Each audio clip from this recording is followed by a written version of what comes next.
வாழ்க்கை பயணம் என்பது ஒரு போர்க்களம் போன்றது. இந்த போரில் நமக்கு வெளியே இருக்கும் எதிரிகளை விட நம்மோடு நண்பர்களாகவும் உறவினர்களாகவும் நம் நிழல் போல உடனிருப்பவர்களால் தான் அதிக ஆபத்து நேரிடுகிறது. பல நேரங்களில் நாம் ஏன் சோர்வாக இருக்கிறோம், ஏன் நம்மால் இலக்குகளை அடைய முடியவில்லை, ஏன் நம் மன அமைதி சீர்குலைகிறது என்று யோசித்திருக்கிறீர்களா? இதற்கு காரணம் உங்கள் உழைப்பில் இருக்கும் குறைபாடல்ல, உங்களை சுற்றி நீங்கள் அனுமதித்திருக்கும் நச்சுத்தன்மை கொண்ட மனிதர்கள்தான். சுமார் 2300 ஆண்டுகள் முன்பே உலகின் தலை சிறந்த ராஜதந்திரி ஆச்சாரிய சாணக்கியர் ஒரு எச்சரிக்கையை முன்வைத்தார். விஷம் நிறைந்த பாம்பை விட தீய குணம் கொண்ட மனிதன் ஆபத்தானவன். பாம்பு தீண்டினால் ஒரு முறைதான் மரணம், ஆனால் தீய மனிதன் உங்கள் வாழ்நாள் முழுவதும் ஒவ்வொரு நொடியும் உங்களை சிதைத்துக் கொண்டே இருப்பான். நாம் யாரை நேசிக்கிறோம், யாரோடு நேரத்தை செலவிடுகிறோம் என்பதுதான் நம் எதிர்காலத்தை தீர்மானிக்கிறது. ஒரு அழுகிய பழம் ஒரு கூடை பழங்களையும் கெடுத்துவிடும் என்பதைப் போல உங்கள் வட்டத்தில் இருக்கும் ஒரே ஒரு நச்சு மனிதர் உங்கள் ஒட்டுமொத்த மகிழ்ச்சியையும் அழித்துவிட முடியும். இன்றைய இந்த முக்கியமான பதிவில் சாணக்கியர் நீதி குறிப்பிடும் அந்த 10 வகை நச்சு மனிதர்கள் யார், எப்படி அவர்கள் உங்கள் நிம்மதியை திருடுகிறார்கள், எப்படி அடையாளம் காண்பது என்பதை குறித்து ஆழமாக அலசப் போகிறோம். உங்கள் வாழ்க்கையை அடுத்த கட்டத்திற்கு எடுத்துச் செல்ல வேண்டுமானால் இந்த 10 பேரை உங்கள் வாழ்விலிருந்து அப்புறப்படுத்துவது மிக அவசியம். வாருங்கள், சாணக்கியரின் அந்த பொக்கிஷமான அறிவுரைகளுக்குள் செல்வோம். 1. எப்போதும் குறை கூறுபவர்கள், தி கான்ஸ்டன்ட் கிரிட்டிக்ஸ். நமது பட்டியலில் முதலாவதாக வருபவர்கள் குறை கண்டுபிடிப்பதையே ஒரு கலைப்படைப்பாக செய்பவர்கள். சாணக்கியர் இவர்களை பற்றி மிக தெளிவாக எச்சரிக்கிறார். நீங்கள் ஒரு மிகப்பெரிய காரியத்தை செய்திருப்பீர்கள், 100 விஷயங்கள் சரியாக இருக்கும், ஆனால் இவர்கள் தேடி பிடித்து அந்த ஒரு சிறு தவறை மட்டும் சுட்டிக்காட்டுவார்கள். இவர்களுடைய நோக்கம் உங்களை சீர்திருத்துவதல்ல, மாறாக உங்கள் தன்னம்பிக்கையை வேரோடு அறுப்பதுதான். நீங்கள் ஒரு புதிய தொழில் தொடங்க போவதாக சொன்னால் அதில் இருக்கும் வாய்ப்புகளை பார்க்க மாட்டார்கள். இதற்கு முன்னால் அந்த ஆள் தோற்று போனான் தெரியுமா, உனக்கு இதெல்லாம் செட் ஆகாது என்று உங்கள் கனவின் மீது கொதிக்கும் நீரை ஊற்றுவார்கள். சாணக்கிய நீதி என்ன சொல்கிறது தெரியுமா? ஒரு முட்டாளுக்கு அறிவுரை கூறுவது என்பது ஒரு கல் மீது மழை பெய்வதை போன்றது, அதனால் எந்த பயனும் இல்லை. இவர்களை திருத்த நீங்கள் முயற்சி செய்தால் உங்கள் ஆற்றலும் நேரமும் தான் வீணாகும். இவர்கள் உங்கள் வாழ்க்கையில் இருந்தால் என்ன நடக்கும்? மெல்ல மெல்ல நீங்களே உங்களை சந்தேகப்பட ஆரம்பிப்பீர்கள். நான் செய்வது சரிதானா, எனக்கு தகுதி இருக்கிறதா என்ற தாழ்வு மனப்பான்மை உங்களுக்குள் விதையூன்ற இவர்களே காரணமாகிறார்கள். இவர்கள் உங்கள் முன்னேற்ற பாதையில் போடப்படும் முள்வேலிகள். இவர்களிடம் உங்கள் லட்சியங்களை பகிர்ந்து கொள்வதை விட மௌனமாக இருந்து உங்கள் வெற்றியின் மூலம் பதில் சொல்வதே சிறந்தது. நினைவில் கொள்ளுங்கள், வானத்தை பார்த்து குறைக்கும் நாய்க்காக நிலவு தன் பயணத்தை நிறுத்துவதில்லை. அதுபோல இந்த விமர்சகர்களுக்காக உங்கள் வாழ்க்கை பயணத்தை ஒருபோதும் நிறுத்திவிடாதீர்கள். இரட்டை வேடம் போடுபவர்கள், பட்டியலில் 2வது வகை மிகவும் ஆபத்தானவர்கள். இவர்கள் இரட்டை வேடம் போடுபவர்கள். இவர்களை பற்றி பேசும்போது சாணக்கியர் ஒரு மிகச்சிறந்த உதாரணத்தை கூறுகிறார். மேல்புறம் பால் நிரப்பப்பட்ட ஆனால் உள்ளே கொடிய விஷம் கொண்ட ஒரு பானையை போன்றவர்கள் இவர்கள். இவர்களுடைய மிகப்பெரிய பலமே இவர்களுடைய இனிமையான பேச்சுதான். உங்கள் முகத்திற்கு முன்னால் உங்களை புகழ்ந்து தள்ளுவார்கள், உங்களுக்கு மிகவும் நெருக்கமானவர் போல காட்டிக்கொள்வார்கள். ஆனால் நீங்கள் அங்கிருந்து நகர்ந்த அடுத்த நொடி உங்கள் பெயரை கெடுப்பதற்கும் உங்கள் ரகசியங்களை வைத்து உங்களுக்கு குழிபறிப்பதற்கும் தயங்க மாட்டார்கள். இவர்கள் ஏன் ஆபத்தானவர்கள் தெரியுமா? வெளிப்படையான எதிரியை விட உள்ளே இருக்கும் துரோகிதான் கோட்டையை தகர்ப்பான். ஒரு எதிரி உங்களை எங்கிருந்து தாக்குவான் என்பது உங்களுக்கு தெரியும், நீங்கள் தற்காத்து கொள்ளலாம். ஆனால் நண்பன் என்ற போர்வையில் இருக்கும் இந்த நச்சு மனிதர்களுக்கு உங்கள் பலவீனம் எது, உங்களை எங்கே தாக்கினால் வீழ்வீர்கள் என்பது நன்றாக தெரியும். சாணக்கியர் எச்சரிக்கிறார், யாரொருவர் உங்கள் முன்னால் இனிமையாகவும் பின்னால் உங்கள் காரியங்களை கெடுப்பவராகவும் இருக்கிறாரோ அவரை உடனே ஒரு விஷப்பாத்திரத்தைப் போல தூக்கி எறியுங்கள். இவர்களை எப்படி கண்டுபிடிப்பது? மற்றவர்களை பற்றி உங்களிடம் வந்து அவர்கள் இல்லாதபோது புறம் பேசுபவர்கள் நிச்சயமாக உங்களை பற்றியும் மற்றவர்களிடம் பேசிக்கொண்டுதான் இருப்பார்கள். உங்கள் வளர்ச்சியை கண்டு அவர்கள் முகத்தில் தோன்றும் போலி சிரிப்பை உங்கள் உள்ளுணர்வு உங்களுக்கு காட்டிக் கொடுக்கும். இப்படிப்பட்டவர்களிடம் எச்சரிக்கையாக இருங்கள். உங்கள் ரகசியங்களை ஒருபோதும் இவர்களிடம் பகிர்ந்து கொள்ளாதீர்கள்.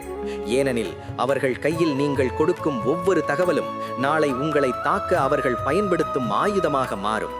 3வது வகை மனிதர்களை சாணக்கியர் பருவகால பறவைகள் என்று அழைக்கிறார். குளம் எப்போது நீரால் நிரம்பியிருக்கிறதோ அப்போதுதான் கொக்குகள் அங்கே வரும். குளம் வற்றியுடன் அவை வேறு இடத்திற்கு பறந்துவிடும். அதே போலத்தான் இந்த சுயநலவாதிகளும். உங்களிடம் அதிகாரமோ பணமோ அல்லது அவர்களுக்கு தேவையான ஏதோ ஒரு ஆதாயமோ இருக்கும் வரை உங்களை சுற்றி சுற்றி வருவார்கள். உங்கள் புகழை பாடுவார்கள். ஆனால் உங்களுக்கு ஒரு கஷ்டம் என்று வரும்போது அவர்கள் இருந்த தடம் கூட தெரியாமல் மறைந்து போவார்கள். சாணக்கியர் ஒரு கடுமையான உண்மையை சொல்கிறார். சுயநலவில்லாத நட்பு இந்த உலகில் மிக அபூர்வம். ஆனால் இந்த நச்சுத்தன்மை கொண்ட சுயநலவாதிகள் முற்றிலும் வேறானவர்கள். இவர்கள் உங்களை ஒரு மனிதராக பார்க்க மாட்டார்கள், மாறாக ஒரு ஏணியாக மட்டுமே பார்ப்பார்கள். அவர்கள் மேலே ஏறுவதற்கு உங்களை பயன்படுத்துவார்கள். ஏறி முடிந்ததும் உங்களை எட்டி உதைக்கவும் தயங்க மாட்டார்கள். இவர்களிடம் நீங்கள் பழகும்போது உங்கள் நேரம் மற்றும் எனர்ஜி உறிஞ்சப்படுவதை நீங்கள் உணரலாம். நீங்கள் அவர்களுக்கு 100 உதவிகள் செய்திருப்பீர்கள். ஆனால் ஒரே ஒரு முறை உங்களால் உதவ முடியாமல் போகும்போது நீங்கள் செய்த அத்துணை நன்மைகளையும் மறந்து விட்டு உங்களை ஒரு மோசமான மனிதராக சித்தரிப்பார்கள். இவர்களை எப்படி கையாள்வது? இவர்களுக்காக உங்கள் கதவுகளை திறந்து வைப்பதை நிறுத்துங்கள். யாருக்கு உதவ வேண்டும் என்பதில் ஒரு எல்லையை வகுத்துக் கொள்ளுங்கள். சாணக்கியரின் அறிவுரைப்படி சுயநலவாதிகளால் உங்களுக்கு எந்த நன்மையும் இல்லை என்பதை உணர்ந்து அவர்களை தள்ளி வையுங்கள். உங்கள் அன்புக்கும் உதவிக்கும் தகுதியானவர்கள் உங்களை நேசிப்பவர்களாக இருக்க வேண்டுமே தவிர உங்களை பயன்படுத்துபவர்களாக இருக்கக்கூடாது. பட்டியலில் 4வது இடம் நம் கண்ணுக்கு தெரியாத ஆனால் மிக கொடிய நெருப்பு போன்றவர்கள். இவர்கள் பொறாமைப்படுபவர்கள். சாணக்கியர் ஒரு அற்புதமான உண்மையை சொல்கிறார். இரும்பு எப்படி தன்னிடம் இருந்தே உருவாகும் துருவினால் அரிக்கப்படுகிறதோ அதே போல பொறாமை கொண்ட மனிதன் தனக்குள் எரியும் பொறாமை தீயினால் தானே அழிவான். ஆனால் அவர்கள் அழிவதற்கு முன்னால் உங்கள் மன அமைதியையும் சேர்த்து சிதைக்க முயற்சிப்பார்கள். இவர்களின் மிகப்பெரிய பலவீனம் என்னவென்றால் இவர்களால் மற்றவர்களின் மகிழ்ச்சியை தாங்கிக் கொள்ளவே முடியாது. நீங்கள் ஒரு புதிய வெற்றியை கொண்டாடும் போது இவர்களால் மனதார சிரிக்க முடியாது. இவர்கள் உங்கள் வெற்றியை பாராட்ட மாட்டார்கள். மாறாக இதெல்லாம் அவனுக்கு அதிர்ஷ்டத்தால் வந்தது அல்லது யாரோ உதவி செய்திருப்பார்கள் என்று உங்கள் உழைப்பை கொச்சைப்படுத்துவார்கள். சாணக்கியர் எச்சரிக்கிறார். உங்களுக்கு சமமாக வர முடியாதவர்களே உங்கள் மீது பொறாமை கொள்கிறார்கள். இவர்கள் உங்கள் முகத்திற்கு முன்னால் நண்பர்களாக காட்டிக்கொண்டாலும் உங்கள் தோல்விக்காக ரகசியமாக காத்திருப்பார்கள். உங்கள் தோல்வியில் இவர்கள் அடையும் மகிழ்ச்சிக்கு அளவே இருக்காது. இந்த நச்சு மனிதர்களிடம் நீங்கள் கவனமாக இருக்க வேண்டிய ஒன்று இருக்கிறது. உங்கள் மகிழ்ச்சியான செய்திகளையோ எதிர்கால திட்டங்களையோ இவர்களிடம் ஒருபோதும் சொல்லாதீர்கள். ஏனெனில் உங்கள் மகிழ்ச்சி அவர்களுக்கு துன்பத்தை தரும். அந்த எதிர்மறை எண்ணங்கள் உங்கள் முன்னேற்றத்தை பாதிக்கக்கூடும். சாணக்கியரின் அறிவுரைப்படி பாம்பிற்கு விஷம் தலையில் இருக்கிறது. ஆனால் பொறாமை கொண்ட மனிதனுக்கு அவனது எண்ணம், சொல், செயல் என உடல் முழுவதும் விஷம் நிறைந்திருக்கிறது. எனவே உங்கள் வளர்ச்சியை பார்த்து பொறாமைப்படுபவர்களிடம் இருந்து ஒரு பாதுகாப்பான தூரத்தை பேணுவதே உங்கள் மன அமைதிக்கு நல்லது. பட்டியலில் 5வது இடத்தில் இருப்பவர்கள் உண்மையை சிதைப்பதையே வாடிக்கையாக கொண்ட பொய் பேசுபவர்கள். சாணக்கியர் கூறுகிறார், உண்மை என்பது ஒரு மனிதனின் மிகப்பெரிய தவம். எங்கே உண்மை இல்லையோ அங்கே தர்மமும் இல்லை, வெற்றியும் இல்லை. பொய் பேசுபவர்கள் வெறும் வார்த்தைகளை மட்டும் மாற்றுவதில்லை, அவர்கள் உங்கள் நம்பிக்கையின் அஸ்தவாரத்தையே தகர்க்கிறார்கள். நம்பிக்கை என்பது ஒரு கண்ணாடி போன்றது. ஒரு முறை அது உடைந்தால் மீண்டும் அதை ஒட்ட வைத்தாலும் அந்த விரிசல் அப்படியேதான் இருக்கும்.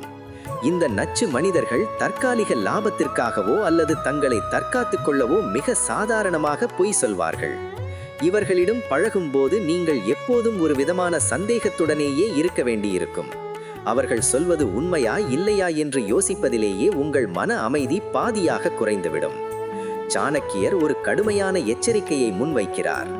ஒரு முறை உங்களை ஏமாற்றியவனை மீண்டும் நம்புவது ஒரு கூர்மையான கத்தியின் முனையை தொடுவதற்கு சமம். இவர்கள் சூழ்நிலைக்கு தகுந்தாற்போல கதைகளை உருவாக்குவார்கள். இவர்களின் பொய்கள் உங்களை ஒரு இக்கட்டான சூழ்நிலையில் மாட்டிவிடக்கூடும். இவர்களை எப்படி கையாள்வது? சாணக்கிய நீதியின்படி பொய் சொல்பவர்களிடம் எந்த ரகசியத்தையும் சொல்லாதீர்கள். அவர்களிடம் இருந்து எந்த வாக்குறுதியையும் எதிர்பார்க்காதீர்கள். நிழலை நம்பலாம், ஆனால் நிலையில்லாத மனிதனின் வார்த்தைகளை நம்பக்கூடாது. வாழ்க்கையில் முன்னேற துடிக்கும் ஒருவருக்கு நம்பகத்தன்மை இல்லாத ஒருவரின் துணை என்பது ஓட்டை படகில் கடலை கடப்பதற்கு சமம். எனவே உண்மையை சுடுபவராக இருந்தாலும் அவரோடு நில்லுங்கள். ஆனால் இனிமையாக பொய் சொல்பவரை உடனே உங்கள் வாழ்விலிருந்து அப்புறப்படுத்துங்கள். பட்டியலில் 6வது வகை மனிதர்கள் உங்கள் சுதந்திரத்தை சிறைப்பிடிக்கும் ஆதிக்கம் செலுத்துபவர்கள். இவர்களை பற்றி சாணக்கியர் ஒரு மிக முக்கியமான கருத்தை சொல்கிறார். சுதந்திரம் இல்லாதவனுக்கு மகிழ்ச்சி ஏது? மகிழ்ச்சி இல்லாதவனுக்கு அமைதி ஏது?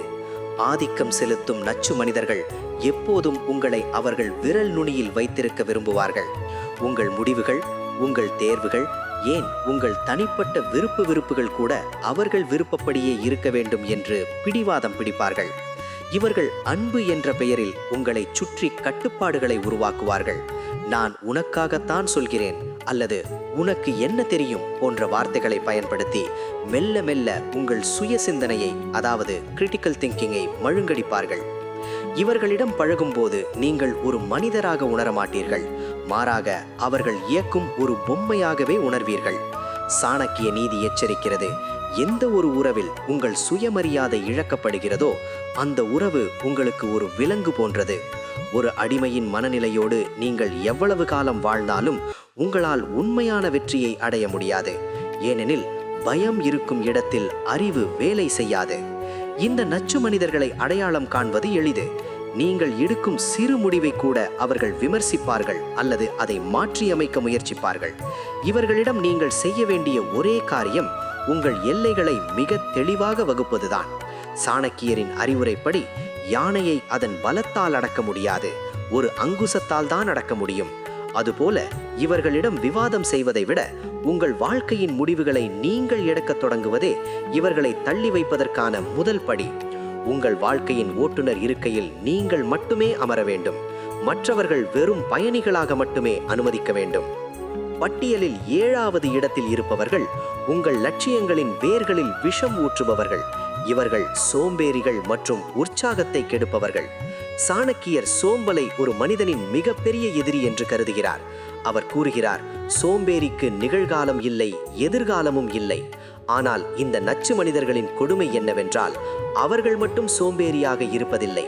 உழைக்க துடிக்கும் உங்களையும் அவர்கள் மந்தமாக்க முயற்சிப்பார்கள். இவர்களிடம் நீங்கள் ஒரு புதிய முயற்சியை பற்றி பேசினால், இப்போ என்ன அவசரம், நாளைக்கு பார்த்துக்கலாம், இதெல்லாம் செட் ஆகாது என்று எதிர்மறையான கருத்துக்களை கூறி உங்கள் வேகத்தை குறைப்பார்கள்.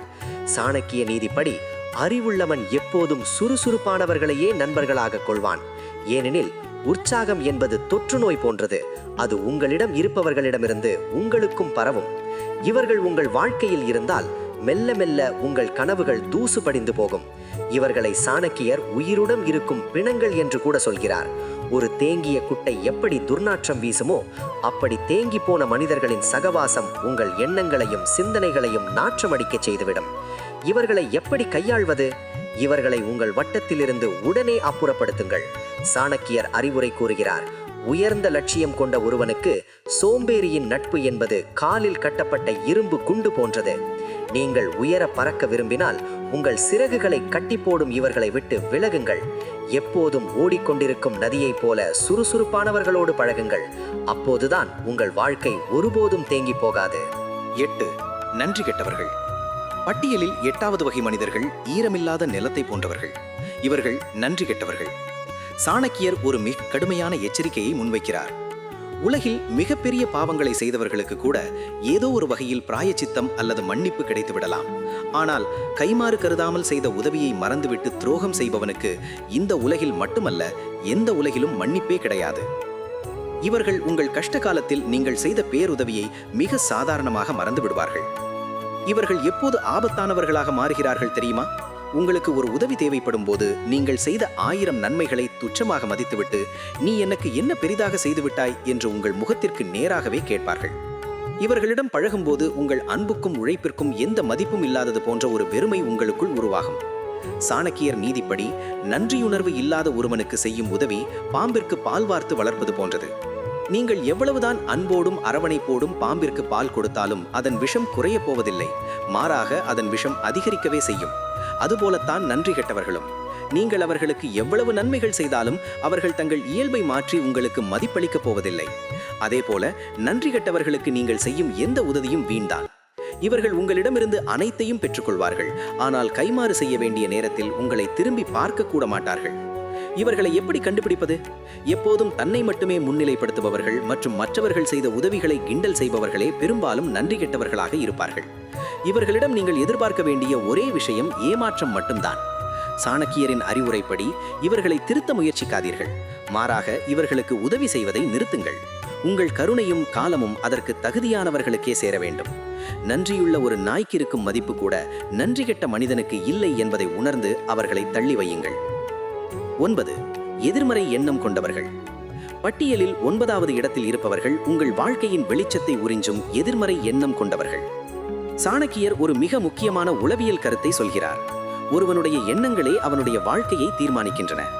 எப்போதுமே இருளை பற்றியும் தோல்வியை பற்றியும் கஷ்டங்களை பற்றியும் மட்டுமே பேசிக்கொண்டிருப்பவர்கள் உங்கள் வாழ்க்கையில் இருந்தால் உங்கள் முன்னேற்றம் தானாகவே தடைபடும்.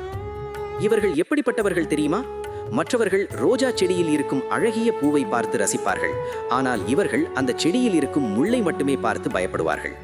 சூரியன் உதித்தால் வெயில் அதிகமாக இருக்கும் என்று புலம்புவார்கள், மழை பெய்தால் குளிர் அதிகமாகும் என்று குறை கூறுவார்கள். ஒவ்வொரு தீர்விலும் ஒரு பிரச்சனையை தேடி பிடிப்பதே இவர்களின் வேலை. நீங்கள் மிகுந்த உற்சாகத்துடன் ஒரு புதிய முயற்சியை தொடங்கினால் அது தோல்வியடைந்தால் என்ன செய்வாய் என்று கேட்டு உங்கள் மன உறுதியை சிதைப்பார்கள். சாணக்கியர் நீதி எச்சரிக்கிறது. கண்ணாடி எப்படி முன்னால் இருக்கும் பிம்பத்தை பிரதிபலிக்கிறதோ அதே போல நாம் பழகும் மனிதர்களின் குணங்கள் நம்மிடம் பிரதிபலிக்கும். நீங்கள் ஒரு வெற்றியாளராக மாற விரும்பினால் தோல்வியை பற்றி மட்டுமே சிந்திப்பவர்களிடமிருந்து விலகி இருக்க வேண்டும். இவர்களிடம் பழகும்போது உங்கள் நேர்மறை ஆற்றல், பாசிட்டிவ் எனர்ஜி மொத்தமாக வடிந்து போவதை நீங்கள் உணரலாம். இவர்களை எப்படி கையாள்வது? இவர்களை சாணக்கியர் இருளின் தூதர்கள் என்று கருதுகிறார். எப்போது பார்த்தாலும் புகார்கள், அழுகைகள், மற்றவர்களை பற்றிய எதிர்மறையான செய்திகள் என இவர்களின் உலகம் சுருங்கி இருக்கும். சாணக்கியரின் அறிவுரைப்படி விஷம் கலந்த உணவை எப்படி தொடமாட்டோமோ அப்படி எதிர்மறை எண்ணம் கொண்டவர்களின் சகவாசத்தை தொடாதீர்கள். வாழ்க்கையில் சவால்கள் வரும்போது அதை எதிர்கொள்ளும் துணிச்சல் உள்ளவர்களோடு பழகுங்கள். பூக்களோடு பழகும் தேனீக்குத்தான் தேன் கிடைக்கும், சாக்கடையோடு பழகும் ஈக்கு நோய்கள் தான் கிடைக்கும். உங்கள் எண்ணங்களை உயர்வாக வைத்திருப்பவர்களோடு உங்கள் நேரத்தை செலவிடுங்கள். பட்டியலில் இறுதி இடத்தை பிடிப்பவர்கள், ஆனால் மிகவும் கவனமாக கையாளப்பட வேண்டியவர்கள். இவர்கள் உங்கள் ரகசியங்களை வேடிக்கை பொருளாக்குபவர்கள். சாணக்கியர் ஒரு மிகச்சிறந்த ராஜதந்திரி. அவருக்கு ரகசியங்களின் மதிப்பு நன்றாக தெரியும். அவர் கூறுகிறார், ஒரு மனிதன் தன் ரகசியத்தை தன்னுள்ளேயே வைத்திருக்க தெரியவில்லை என்றால் அவன் தன் அழிவை தானே தேடிக்கொள்கிறான். ஆனால் இந்த நச்சு மனிதர்கள் உங்களை நம்ப வைத்து உங்கள் பலவீனங்களையும் தனிப்பட்ட ரகசியங்களையும் கேட்டு தெரிந்து கொள்வார்கள். பிறகு தங்களுக்கு ஒரு ஆதாயம் கிடைக்கும் போதோ அல்லது பொழுதுபோக்கிற்காகவோ அதை மற்றவர்களிடம் பரப்பி விடுவார்கள். நம்பிக்கை துரோகம் என்பது ஒரு கொடிய விஷம். ஒருமுறை உங்கள் ரகசியத்தை வெளிப்படுத்தியவர் மீண்டும் அதை செய்ய தயங்க மாட்டார். சாணக்கிய நீதி எச்சரிக்கிறது, எந்த ஒரு ரகசியத்தையும் உங்கள் நண்பனிடம் கூட சொல்லாதீர்கள். ஏனெனில் உங்கள் நண்பனுக்கும் ஒரு நண்பன் இருப்பான். இந்த நச்சு மனிதர்கள் உங்கள் மானத்தையும் கௌரவத்தையும் சமூகத்தில் சீர்குலைக்கக்கூடியவர்கள். இவர்களை எப்படி கண்டுபிடிப்பது? மற்றவர்களின் ரகசியங்களை உங்களிடம் வந்து யாரிடமும் சொல்லாதே என்று கூறி பகிர்பவர்கள் நிச்சயமாக உங்கள் ரகசியத்தையும் இன்னொருவரிடம் அப்படித்தான் சொல்வார்கள். இவர்களிடம் நீங்கள் கடைபிடிக்க வேண்டிய ஒரே ஆயுதம் மௌனம் என்பது. சாணக்கியரின் அறிவுரைப்படி மௌனம் என்பது ஒரு கவசம். உங்கள் பலவீனங்களை யாரிடமும் வெளிப்படுத்தாதீர்கள். உங்கள் ரகசியங்கள் உங்களிடம் இருக்கும் வரை நீங்கள் அவர்களுக்கு எஜமான். அது மற்றவர்களிடம் சென்றுவிட்டால் நீங்கள் அவர்களுக்கு அடிமை. நண்பர்களே, இதுவரை நாம் பார்த்த இந்த 10 வகை மனிதர்களும் உங்கள் வாழ்க்கை பயணத்தில் வரும் வேக தடைகள். இவர்களை திருத்த முயற்சிப்பது என்பது ஓட்டைப்பானையில் நீர் நிரப்புவதற்கு சமம். உங்கள் நேரமும் சக்தியும் வீணாகுமே தவிர அவர்கள் மாறப்போவதில்லை. ஆச்சாரிய சாணக்கியர் இறுதியாக ஒரு பொன்மொழியை சொல்கிறார், துஷ்டர்களுடன் பழகுவதை விட ஒரு பாம்புடன் வாழ்வது மேலானது. பாம்பு எப்போதாவது ஒரு முறைதான் தீண்டும், ஆனால் துஷ்டர்கள் ஒவ்வொரு நொடியும் தீண்டிக் கொண்டே இருப்பார்கள். வாழ்க்கையில் வெற்றி பெற வேண்டுமென்றால் யாரை உங்கள் வட்டத்தில் சேர்க்க வேண்டும் என்பதை விட யாரை தவிர்க்க வேண்டும் என்பதில் நீங்கள் உறுதியாக இருக்க வேண்டும். உங்கள் மன அமைதி என்பது ஒரு சொத்து. அதை திருட எவருக்கும் அனுமதி அளிக்காதீர்கள். இன்று நாம் பார்த்த இந்த 10 குணங்களில் நீங்கள் யாரை உங்கள் வாழ்க்கையில் அதிகம் சந்தித்திருக்கிறீர்கள்? அல்லது யாரை உங்கள் வாழ்விலிருந்து இன்று முதல் அப்புறப்படுத்தப் போகிறீர்கள்? அதை மறக்காமல் கமெண்ட் பகுதியில் பதிவிடுங்கள்.